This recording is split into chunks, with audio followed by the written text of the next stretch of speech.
6,923 total corona के case पाए गए हैं। इसमें से 2,069 केस ठीक होकर अपने घर जा चुके हैं। अभी तक टोटल 73 लोगों की कोरोना की वजह से मौत हुई है और इस वक्त 4,781 लोग अभी भी कोरोना का इलाज उनका चल रहा है।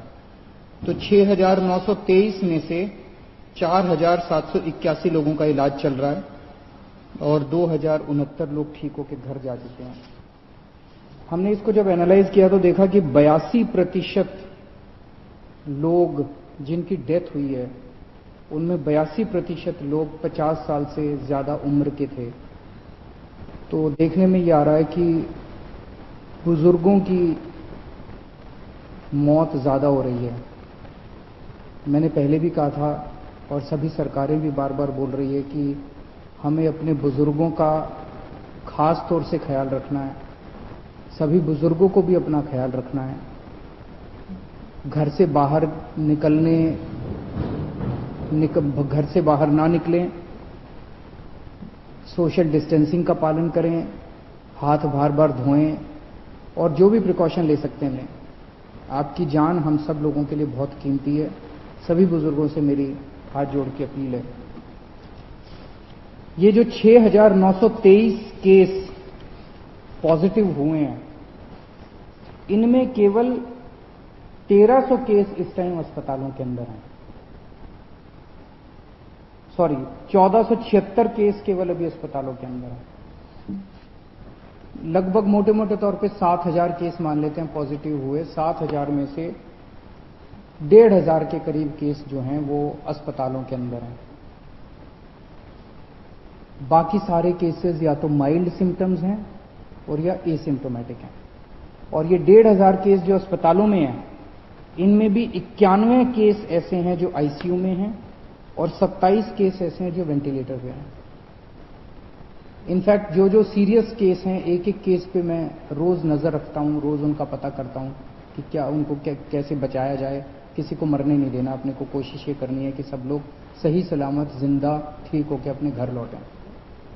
तो हम ये देख रहे हैं कि अधिकतर केस जो है वो माइल्ड या एसिम्टोमेटिक है। लगभग 75% के करीब केसेस एसिम्टोमेटिक या माइल्ड केसेस हैं। उनका अब केंद्र सरकार ने आदेश निकाले हैं कि उनका इलाज अगर हम चाहें तो उनके घर पे भी हो सकता है, उनको अस्पतालों में आने की जरूरत नहीं है। उसका अब हम लोगों ने इंतजाम किया है। जो लोग एसिम्टोमेटिक होते हैं, जो लोग माइल्ड सिम्टम वाले होते हैं, जिनको थोड़ा सा बुखार है, थोड़ा सा खांसी है, ज्यादा दिक्कत नहीं है, उन सब लोगों के घर पे इलाज का हमने इंतजाम किया है। हमारी टीम उनके घर पे जाती है, उनके पूरे परिवार को बिठा के सब समझाती है कि आपको कैसे करना है। देख के आती है उनके घर पे पहले कि क्या उनके घर में एक अलग कमरा है, क्या उनके घर में एक अलग टॉयलेट है, क्या उनको अलग से घर के अंदर सोशल आइसोलेशन किया जा सकता है। अगर उनके घर में ये सुविधाएं हैं तो फिर उस मरीज को अपने घर में ही उसका इलाज करने की इजाजत दी जाती है। इसमें इलाज तो है ही नहीं कोरोना में, तो वो अपने घर में ही आइसोलेट हो जाते हैं। डेली हमारी टीम की तरफ से उनको फोन जाता है, लगातार उनके टच में रहते हैं, उनको फोन नंबर दे दिया जाता है। अगर उनको किसी भी तरह की तकलीफ हो तो वो हमसे संपर्क में रह सकते हैं।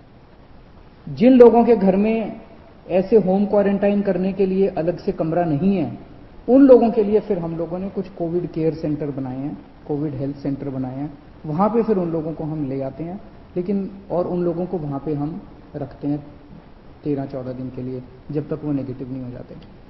तो ऐसे कम लोग हैं जो कि सीरियस हैं और ऐसे बहुत कम लोग हैं जो कि जिनकी डेथ हो रही है। एम्बुलेंसेस की थोड़ी दिक्कत हो रही थी। मुझे ये बताया गया था कि कुछ लोगों को फोन करने के बाद एम्बुलेंस के लिए कुछ घंटे इंतजार करना पड़ रहा है। कल हम लोगों ने आदेश निकाल के, सरकारी एम्बुलेंस तो थी हमारे पास, हमने कई सारी प्राइवेट अस्पतालों की एम्बुलेंस भी सरकारी सेवा में रिक्विजिशन कर ली है। इसका मतलब ये नहीं है कि वो अपने अस्पतालों के लिए काम नहीं करेगी। जो एम्बुलेंस प्राइवेट में थी और जो एम्बुलेंस प्राइवेट अस्पतालों की थी वो वहां काम करती रहेंगी, लेकिन अगर उनको फोन जाता है और कोई ड्यूटी सरकारी दी जाती है तो उनको वो सरकारी ड्यूटी भी करनी पड़ेगी। ये आदेश निकाल दिए गए हैं। तो इससे मुझे उम्मीद है, अब कई एम्बुलेंस हो गई हैं, इससे मुझे उम्मीद है, कल काफ़ी सारी प्राइवेट एम्बुलेंसेज रिक्विजिशन की गई हैं दिल्ली के अंदर, इससे मुझे उम्मीद है कि एम्बुलेंस की दिक्कत अब खत्म हो जानी चाहिए। हमारे बहुत सारे ये जो कोविड की लड़ाई है, ये लड़ाई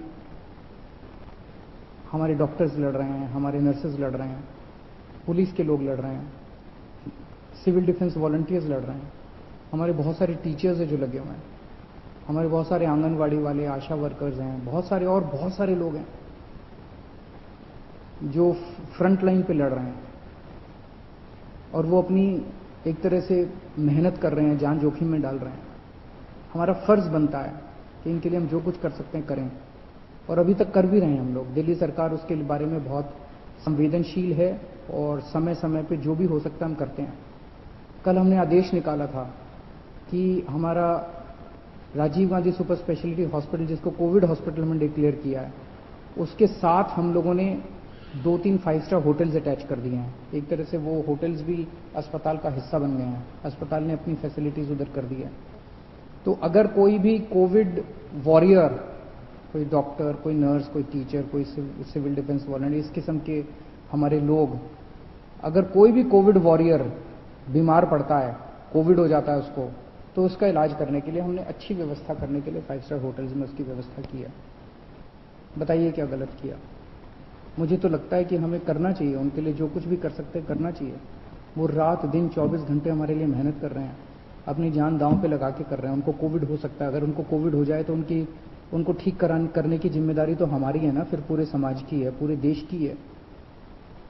मुझे कल बहुत दुख हुआ जब हमने ये ऑर्डर पास किया तो विपक्ष के लोगों ने इस ऑर्डर का खूब मजाक उड़ाया, इसकी खूब क्रिटिसिज्म किया कि इन लोगों को स्पेशल सुविधाएं क्यों दी जा रही हैं। मैं आपसे पूछना चाहता हूं कि क्या हमारी कोविड से हमारी रक्षा करने वाले कोविड वॉरियर्स को स्पेशल सुविधाएं मिलनी चाहिए कि नहीं मिलनी चाहिए? बिल्कुल मिलनी चाहिए। क्या तकलीफ है अगर 1, 2, 3, 5, 10 करोड़ रुपए खर्च हो गए इन लोगों को बचाने के लिए? इसमें क्या गलत है?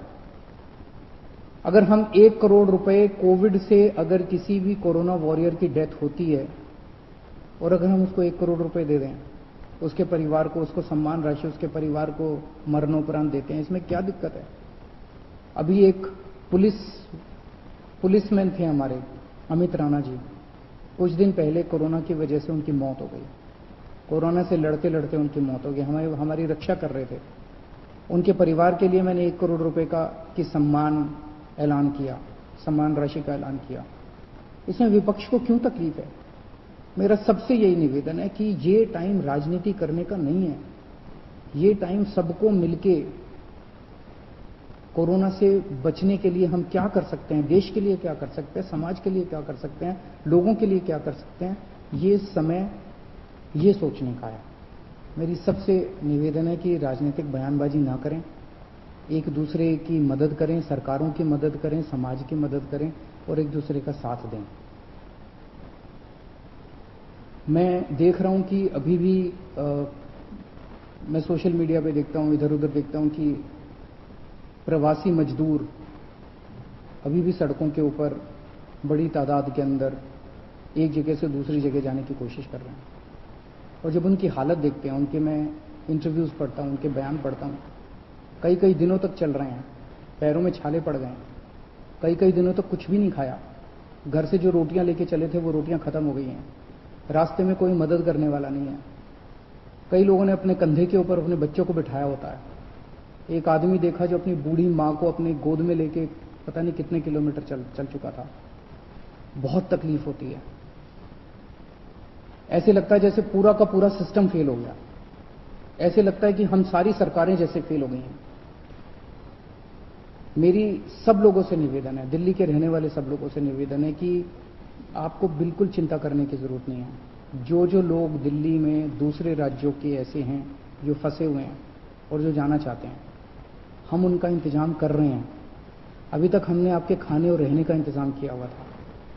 मेरी आपसे निवेदन है, पहला निवेदन तो यह, दिल्ली छोड़ के मत जाइए। बहुत जल्दी ये लॉकडाउन अंतहीन तो होगा नहीं, कभी ना कभी तो खुलेगा, जल्दी खुलेगा, सबको नौकरियां भी मिलेंगी, आपको भी नौकरी मिलेगी, सबको काम मिलेगा, सबको मजदूरी मिलेगी। लेकिन अगर कोई फंसे हुए हैं और जाना ही चाहते हैं, हम आपके लिए ट्रेन का इंतजाम कर रहे हैं। एक ट्रेन मध्य प्रदेश जा चुकी है, एक ट्रेन हमने बिहार भेजी, अभी और ट्रेन का इंतजाम कर रहे हैं। केंद्र सरकार से भी बात कर रहे हैं, दूसरे राज्यों की सरकारों से भी बात कर रहे हैं। थोड़े दिन इंतजाम कीजिए, लेकिन घर से ऐसे पैदल मत निकलिए, ये आपके लिए सुरक्षित नहीं है। कुछ लोगों की ट्रेन से कुचल के मौत हो गई, कुछ लोगों की सड़क हादसे में मौत हो गई, और इतने इतने दिन पैदल चलना बिना खाए पिए, ये भी सही नहीं है। हम आपकी जिम्मेदारी लेते हैं, प्लीज आप इस तरह से मत निकलिए, हम आपके लिए इंतजाम कर रहे हैं, हम हैं आपका ख्याल रखने के लिए, विश्वास कीजिए। धन्यवाद।